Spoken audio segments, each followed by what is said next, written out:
नमस्कार बहनों और भाइयों, प्यारे साथियों, मित्रों, बच्चों। ज्ञान सागर में आपका स्वागत है। आज का हमारा जो विषय है भूगोल का है। भूगोल के विषय के अंतर्गत जो पृथ्वी की जो गतियां हैं वो किस प्रकार से हैं, और ये दोनों विषय में लगभग बता चुका। अब छोटा सा इसमें विषय रह रहा है कि जब पृथ्वी सूरज के चारों तरफ चक्कर लगाती है तो दो स्थिति ऐसी बनती है जब पृथ्वी सूर्य के बिल्कुल नजदीक होती है और दूर होती है, तो उस दौरान मौसम क्या क्या क्या पाया जाता है उस दौरान, ये विषय है। मान के चले जाए जब पृथ्वी दूर है तो ठंडा होना चाहिए और पृथ्वी जब सूरज के नजदीक है तो गर्म होना चाहिए, लेकिन अब पाया क्या जाता है हम इसको समझाएंगे। मैंने बताया था कि पृथ्वी जो है सूरज के चारों तरफ ये दीर्घ वृत्ताकार यानी कि थोड़ा अंडाकार जो है अब अपनी कक्षा में भ्रमण करती है। जब वो भ्रमण करती है तो वो उसकी जो दूरी जो तय करती है वो करती है 96.6 करोड़ किलोमीटर। ये जो है वो इस इतने बड़े दीर्घ वृत्ताकार में वो घूमती है, और उसकी उस दौरान जो गति रहती है घूम भ्रमण करने की वो होती है लगभग 1 लाख से ज्यादा किलोमीटर होती है, वो गति होती है प्रति घंटा। और पृथ्वी जब अपने अक्ष पे घूमती है उस दौरान की गति होती है 1690 किलोमीटर प्रति घंटे की रफ्तार से वो अपने अक्ष पे घूमती है। और पृथ्वी अपने अक्ष पे 23.5 डिग्री झुकी हुई भी है। ये हो गए कितने, 3 कारण हो गए। अब इन 3 कारणों का मौसम पे फर्क पड़ता है। मौसम वैसे परिवर्तन होता है वो होता है सूरज के चारों तरफ चक्कर लगाने से, और दिन रात बनते हैं अपने धुरी पे घूमने से। पृथ्वी अपनी धुरी पे एक चक्कर 24 घंटे में लगा देती है, जबकि इतनी तेज गति से घूमती है वो, तब भी 24 घंटे लग जाते हैं उसको।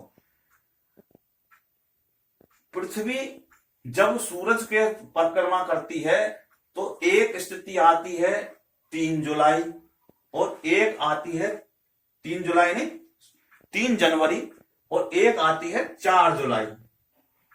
जो 3 जनवरी को पृथ्वी सूरज के निकट होती है 14.71 करोड़ किलोमीटर, और जब 4 जुलाई को जो सबसे दूर पृथ्वी की स्थिति सूर्य से होती है वो होती है 15.21 करोड़ किलोमीटर।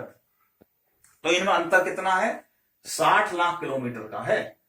वैसे तो ये ज्यादा अंतर नहीं, जब जहां बात करोड़ों की है, और उस दौरान 60 लाख तो कोई बूंद के बराबर मान के चला जाता है।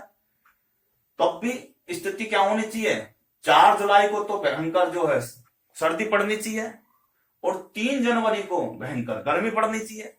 लेकिन हो क्या रहा है, असल में क्या पाया जाता है कि उत्तरी गोलार्ध में 3 जनवरी को कड़ाके की सर्दी पड़ती है, और 4 जुलाई को उत्तरी गोलार्ध में कड़ाके की गर्मी मतलब भीषण गर्मी पड़ती है। सूरज इतना तपा देता है कि जितने भी ताल तलैया हैं वो सूखने लगते हैं और वाष्प बन के हवा में उड़ने लगता है, और बरसात की ऋतु शुरू होने लगती है।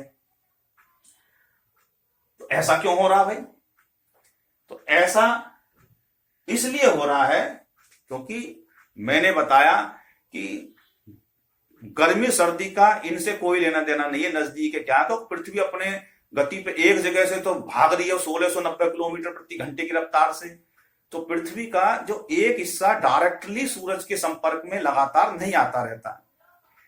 जहां सीधी उस दौरान किरणें पड़ती है वहां तो पड़ती है गर्मी, और जहां पे तिरछी किरणें पड़ती हैं वहां होता है मौसम ठंडा।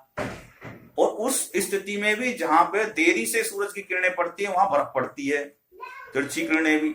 और जहां किरणें पहुंच ही नहीं पाती क्योंकि पृथ्वी घूमती है, तो उस दौरान जो है वहां पे तो बिल्कुल बर्फ में दबा रहता है वो एरिया। तो इस प्रकार से हम देख रहे हैं कि जो है स्थिति जो मौसम परिवर्तन की है वो सूरज के नजदीक में जाने के बावजूद भी जो है सर्दी का मौसम रहता है उत्तरी गोलार्ध में, क्योंकि उस दौरान वहां पे किरणें तिरछी पड़ती हैं, और विषुवत वर्त पे सीधी डायरेक्ट किरणें पड़ने के कारण जो है जो पृथ्वी के विषुवत वर्त के आसपास का जो एरिया वो गर्म रहता है, और वहां पे जो है क्योंकि सर्दी पहले से ही पड़ के हटी है, तो वहां भी जो है मौसम सुहावना होने लगता है और धीरे धीरे बसंत ऋतु की जो आगमन हो जाता है उत्तरी गोलार्ध में। दक्षिणी गोलार्ध में स्थिति थोड़ी उलट रहती है, तो वहां पे थोड़ी उस दौरान जो है सर्दी रहती है। और जैसे ही जो है 23 दिसंबर को ये संक्रांति चेंज होती है, जो भारत में जो है 14 जनवरी को मनाई जाती है और उसको मकर संक्रांति बोलते हैं। और 21 जून को जो है दूसरी संक्रांति चेंज होती है, जिसमें कर्क जो है संक्रांति उसको बोलते हैं। उस दौरान जो है ये गर्मी की ऋतु धीरे धीरे समाप्त होकर दोबारा से ये बरसात और फिर शिशिर और शरद ऋतु को आते आते वो जो है फिर मौसम परिवर्तन होके दोबारा से शरद ऋतु में पहुंच जाता है। तो ये जो कर्क वाली जो संक्रांति होती है ये सर्दी लाती है, और मकर वाली संक्रांति जो होती है वो गर्मी लाती है उत्तरी गोलार्ध में। तो इन ये कारण है, सूरज के नजदीक आने पे भी वो जो है वहां पे सर्दी बनी हुई है, देख रहे हो, और दूर जाने पे भी गर्मी है भीषण। तो ये क्यों हो रही है? क्योंकि सूर्य की जो किरणें हैं यहाँ पे भी विषुवत पे सीधी पड़ रही है और यहाँ पे भी बिल्कुल सीधी पड़ती है। तो विषुवत एरिया के जो उत्तरी गोलार्ध वाला जो एरिया होता है वहां पे गर्मी हो जाती है और बाकी एरिया में मौसम सर्द रहता है। तो ये कारण होता है, और कुछ नहीं है कि भाई पृथ्वी के नजदीक पहुंच गई। पृथ्वी फ्लैट थोड़ी है, वो सीधी सीधी ऐसे करती सूरज के सामने वो फूंक दे इसको, ऐसे नहीं है। पृथ्वी अपने अक्ष पे भी घूम रही है। तो इस कारण से ये मौसम में परिवर्तन हो रहा है। ये मैंने जिज्ञासा आपकी शांत कराने के लिए वीडियो बनाई मैंने कि भाई नजदीक आता है तो पृथ्वी पे क्या फर्क पड़ता है और दूर चला जाता है तो क्या पड़ता है। इस वीडियो में इतना ही, अगली वीडियो में हम बताएंगे, क्योंकि आज होली भी है नियम अनुसार। वैसे आज चंद्र ग्रहण पड़ा हुआ, तो इसलिए होली एक दिन पहले ही जो है मना ली गई, और कल जो है रंगों का त्योहार होगा। इसकी मैं संपूर्ण देशवासियों को बधाई देता हूं।